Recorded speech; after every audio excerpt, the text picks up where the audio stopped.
ग्रामीण भागातील विद्यार्थ्यांना गुणवत्तापूर्ण शिक्षण देणारे विद्यादीप इंग्लिश मीडियम स्कूल व ज्युनियर कॉलेज बेळंकी। आम्ही विद्यार्थ्यांना गुण बघून प्रवेश देत नाही, तर प्रवेश देऊन गुणवंत विद्यार्थी घडवतो।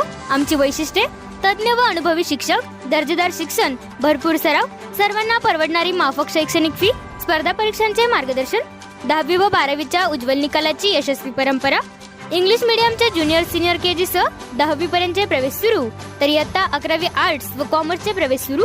आजच आपला प्रवेश निश्चित करा। विद्यादीप इंग्लिश मीडियम स्कूल व ज्युनियर कॉलेज बेळंकी, तालुका मिरज, जिल्हा सांगली। प्रत्येक बातमीतील घटनेच्या वास्तविकतेची तुलना थेट पाहत रहा सांगली अपडेट। कवठे महाकाळ येथील विद्यानगर परिसरातील पंख्यास गळाफास घेऊन सतीश रवींद्र चव्हाण, वय वर्ष 30, राहणार कवठे महाकाळ या तरुणाने आत्महत्या केल्याची घटना समोर आली होती।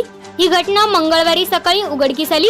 या प्रकरणी एक मोठी माहिती समोर येत असून सतीश चव्हाण यांचा भाऊ यांनी सतीश चव्हाण यांची पत्नी व अन्य एका इसमाविरोधात आत्महत्या प्रवृत्त केल्याप्रकरणी कवठे महाकाळ पोलिसात फिर्याद दाखल केली आहे।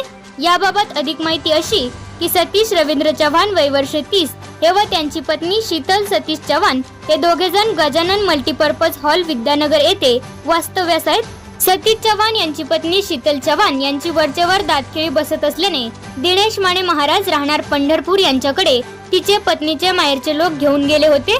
तेव्हापासून दिनेश माने महाराज यांचे सतीश चव्हाण यांच्या पत्नीसोबत प्रेम संबंध चालू झाले। त्यांना प्रेम संबंध बंद करण्याबाबत मयत सतीश चव्हाण यांनी सांगूनही प्रेम संबंध चालू ठेवले होते। यानंतर सतीश चव्हाण यांची पत्नी शीतल चव्हाण यांनी फिर्यादी सतीश चव्हाण यांचा भाऊ राजेंद्र चव्हाण यांना घर नावावर करून दे असा तगादा लावून सतत मानसिक त्रास देऊन संशयित आरोपी शीतल चव्हाण व दिनेश माने महाराज यांच्या मानसिक त्रासाला कंटाळून आत्महत्या प्रवृत्त केल्या असल्याची फिर्याद राजेंद्र चव्हाण यांनी कवठे महाकाळ पोलीस ठाण्यात दाखल केली असून या प्रकरणी 2 जणांविरोधात कवठे महाकाळ पोलीस ठाण्यात गुन्हा दाखल करण्यात आला आहे।